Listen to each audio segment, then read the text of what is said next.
No, we're not going to talk about Rex Manning. Happy Rex Manning Day. What we are going to talk about in this video is WrestleMania 29. And for us, really, it was kind of a night of themes, both positive and negative. How did we think this show was overall? Both positive and negative. More on that in a minute. One of the big problems with this show was time management. It was horrible. I agree. I mean, originally there were 10 matches announced, and you bumped Miz and Wade Barrett to your YouTube pre-show. And not only that, you had Miz, a guy who was main eventing WrestleMania 2 years ago, and he wins the belt, your IC belt, but it's not on the card, technically. And you had a match that got bumped off the card completely that they were even pushing at SmackDown. The last SmackDown going into the WrestleMania. Where's the mixed tag match? Didn't get that either. Speaking of that, they couldn't even fit their U.S. champ on the card. Yeah, I mean, he has a belt. Oh, and it's too bad that Cesaro's held this belt for a long time, but apparently they don't need to defend it on WrestleMania, you know, the biggest show of the year. Every other belt except for the Divas, which who cares, was defended. I mean, let's be honest, there was a lot of people that were left off this card. I mean, Sandow, like you said, Rhodes, guys that put in work throughout the year that just didn't get a spot on the card. I mean, that's just bad time management. Agreed. We had a lot of new guys coming out in their first WrestleMania matches. We're going to talk about big matches for these guys, signature victories. It was really positive to see the Shield go over Big Show, Sheamus, and Randy Orton. Big victory for those guys. I question why they opened the show with this, but it was good to see the Shield come out, look strong against three veterans. You know, you had the heel turn, but I guess back to heel with the Big Show at the end, but you know, the Shield looked strong. And Randy Orton took the loss for the team. I mean, that doesn't happen every day. It really doesn't. And if anybody was looking for a heel turn, it should have been Randy, but, you know, more to come on that, I guess. The second signature victory we had, kind of a surprise, but I felt like this was going to happen. We had Fandango versus Chris Jericho. Fandango's first real match in his first WrestleMania. But he didn't really do any wrestling moves in the match. I mean, let's be honest. Sure he did. Jericho carried like 99% of that match. As he should. Jericho is the ring general. He's a wrestler's wrestler. He's one of the guys. But can't Jericho get a signature victory at a WrestleMania? I mean, come on. Yeah, he's had plenty in the past. This is the past. This is a way to bring up a new guy. The changing of the guard, bringing in new characters with a unique character. Get him over at WrestleMania. But if Jericho hasn't won in so long, what's it matter? It's still big because of the name recognition. Jericho is a big name everywhere. Fandango's an up-and-coming guy. He got his victory at WrestleMania. More to come on that, I'm sure, but Jericho's going to take time off. But it was a huge win. We'll just have to see, I guess. Huge win for Fandango, and big ups to the Shield. Good match. One theme that we saw throughout WrestleMania, the entire 4 hours, and it was kind of a negative and hurt my viewing experience a little bit, was the monotonous flow of the show. You had basically this from the very beginning. It was match, then it was commercial, maybe a pointless segment, video package match, commercial, pointless segment, video package match, over and over and over and over and over again. It was very cookie cutter. I mean, there was no creativity, there's no ebbs and flows in the series of the whole 4 hours. It all almost kind of blended together to the point where it's really hard for things to stand out. Like you said, ebb and flow is very important. Sometimes in these shows you need ups and downs and change-ups, and another thing that was lacking was what? Interviews. Anything to break up that sequence of events that they had. Backstage segments. Where's the Bob Uecker segments where he's searching for Vanna White in the back? Where's Mr. Bob Backlund playing chess with Jonathan Taylor Thomas? Yeah, anything like that. It was just kind of here's a 2-minute deal to help break up things and give a little bit of humor. And even like the P. Diddy performance, that just felt monotonous and very plain. It didn't even suck. It was just very plain and vanilla and right down the road. It was almost as if they had a business plan and they were all business, no entertainment, and this is what we're doing. And that's not what you expect the WWE to give you at a WrestleMania. For God's sakes, I know there was a lot of talk in between Cena and Rock, but to have another WrestleMania go by and you don't get a Rock promo at Mania, that's pretty bad structuring of a show. I'm sorry, it really is. That's what he do.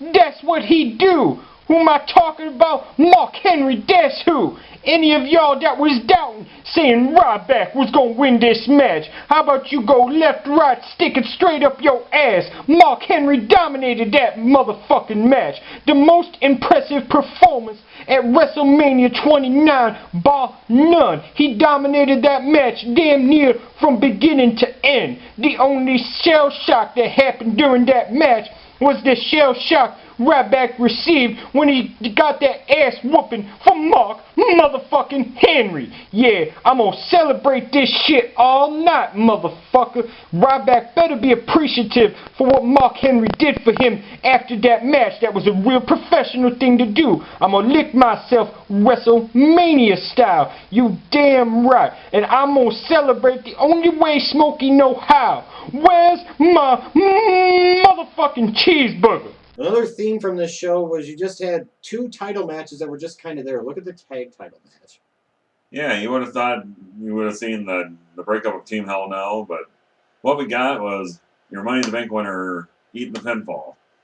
The match wasn't terrible, and it wasn't great. It was just kind of there. It was kind of random, too. It was thrown together at the last minute. Yeah, it should have been on Monday Night Raw. That's the way it really felt. It didn't feel WrestleMania worthy. And even the World Heavyweight Championship match with Swagger versus Del Rio.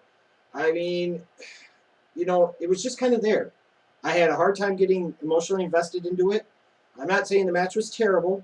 No, it wasn't. I'm not saying it's great either. It was just kind of there. This felt like a SmackDown main event, not a WrestleMania World Heavyweight Championship match. Especially you look at a guy like Swagger. Maybe he's taken the heat from his arrest or whatever, but he has Coulter out there to help him interfere, and he still ends up losing here. It was just kind of there, and I think that's the way to really sum up these 2 title matches. They were almost Raw and SmackDown worthy, not shows that you should be putting on your matches you should be putting on your WrestleMania show. It's appropriate that the 3 oldest members of OTRS are talking about something positive involving the older members of the WWE, and that is that the old guard really shined at WrestleMania 29 for the most part. The 2 best matches of the night, I think most people will probably agree, were Undertaker versus CM Punk and Triple H versus Brock Lesnar. And I don't really see what other match could really measure up to those 2. Do you? No, not at all. No. So let's tackle Undertaker, CM Punk. 21-0, bitch. Now, the question is, was this your match of the night? Yes, most definitely it was. I mean, yeah, you had Heyman getting involved, but it didn't undermine what Punk was trying to do, and it didn't overwhelm the match. Yeah, it really didn't. And how do you think about the length of the match? Did you get everything you wanted out of it? I did. It was the length of time was about right. And, do you think this match needed to have a special stipulation? oh, I don't think so. Yeah, I tend to agree. I think this ended up being a really, really good match. I agree with you. Match of the night. The big thing to me that stands out was up to that point in time, you had 5 matches already go on the card. This to me was feeling like a glorified 4-hour Monday Night Raw. 3 hours is bad enough. 4 hours and asking us to pay money for this is horrible. We needed something. I almost kind of wish they would have spread out the big matches a little bit more than clumping them all at the end. However, Undertaker CM Punk came along at the perfect time because that's when I finally got emotionally invested in the pay-per-view, which you will obviously be wanting to see out of our live reactions. But match of the night, no question, Undertaker goes 21-0. I'm happy, and that's what matters. Now we get to the other. A close second. Yeah, it really was. And the old guard shined here again. And who would have thought? Because this was a rematch from SummerSlam. Yeah. Was this as good as the SummerSlam match, though? Oh, I thought it was. I don't know, man. I mean, did it really feel like a no-holds-barred match the entire time? You know, it did, because, I mean, they did utilize weapons throughout the match.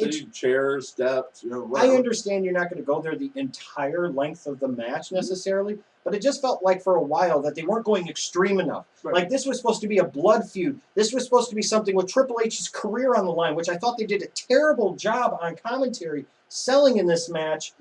And maybe even the participants did a terrible job of selling here. It wasn't structured like Triple H's career could be on the line. We knew he wasn't going anywhere, praise God. It was a good match, but I don't think it was up to Taker Punk standards, and I was expecting a little bit better out of these 2, frankly. But because we are in the PG era, I think they did well with what they had and what they could do as far as they could go. I guess, but when you're getting to the point of 3 or 4 freaking arm bars and all this other crap, Mhm. you know what I mean? It's like you could have used more weapons or done something else. Or how about Shawn Michaels? Yeah. He's there. Why isn't he involved in the entire match? Or once Michaels gets taken out by Lesnar with the F5, why isn't Heyman helping Lesnar double team Triple H? True. It's no holds barred. You could have had people like the Shield come in and interfere. Yeah. I think this was a match, to me, I can understand why you liked it. I was just expecting more. It was good, but it could have been better as far as I was concerned. And But that's why it's a close second. but in general, these 2 matches involving the old guard really were the highlights of the night, no question. Absolutely. Absolutely. Then, as one of us so eloquently quipped, this was a title match for the ages of 8 to 12. When you look at the John Cena versus The Rock for the WWE Championship, the first thing you can say is that both of these guys belong in a WrestleMania main event spot. True. Definitely. In theory, yes. But then this match happened, and what can you really say? It was, I'm going to do my finisher. No, I'm going to reverse it and do mine. No, I'm going to try your finisher. And that's basically how the match was. I mean, compared to last year, this was shit. And last year's wasn't that good. What about you? There wasn't enough rum and coke in my jug to keep me interested in this match, that's for sure. Was it because of the fact that you thought you knew the finish, and was that in the back of your mind and it affected your enjoyment of this match? Is that something that played a factor? No, I just wanted some more excitement in this match, too. Yeah, Keep me on edge. I just wanted something different in this match. I honestly kind of had it in the back of my head that I thought The Rock was going to retain. I look at this match, and the one thing I look at, this is John Cena versus The Rock. 2 main event guys, 2 big stars, one of the biggest stars of all time. In the main event of WrestleMania 29, they wrestled last year, so you would argue with a repeat match, the chemistry should be better. This is for the belt. It should feel intense. This match should feel like this is everything, and it just fucking fell flat to me. I don't even care that Cena won at this point. I don't even care that The Rock lost at this point. And the crap they did afterwards, it's like, you're trying to rip off Warrior Hogan. Give me a fucking break. I mean, now he's got to love Cena, But when Rock won last year, Cena wasn't shaking his hand or anything like that. I mean, Nope. But this match lacked intensity to me. And for a main event, this was bad. For a WrestleMania main event, this was terrible. Especially with the fact they're showing promos all night. There should have been interviews, something to get us more invested in this match. WrestleMania 29 to me lacked closure. Sure, you had a lot of matches. You're culminating to a point. This is the biggest show of the year. There was no closure. Sure, you had.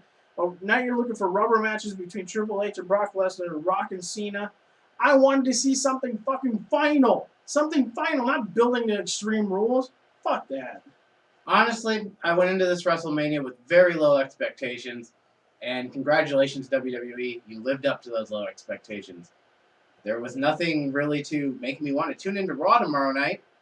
And it feels like you were building more towards Extreme Rules than doing anything with WrestleMania. When I look back at the 3 top matches on this card, just the card in general, there was no real big surprises.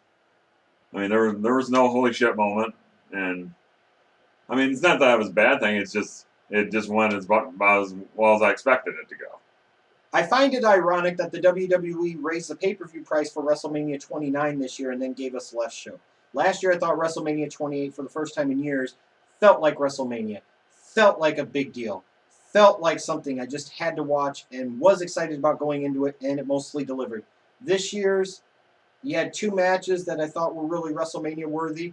The rest of the card, including the main event, I could kind of take it or leave it. If I had to compare this to a Mania of recent times, maybe WrestleMania 25. I think this show was better than 26 or 27, but not by that much, and definitely fell short of last year's standard.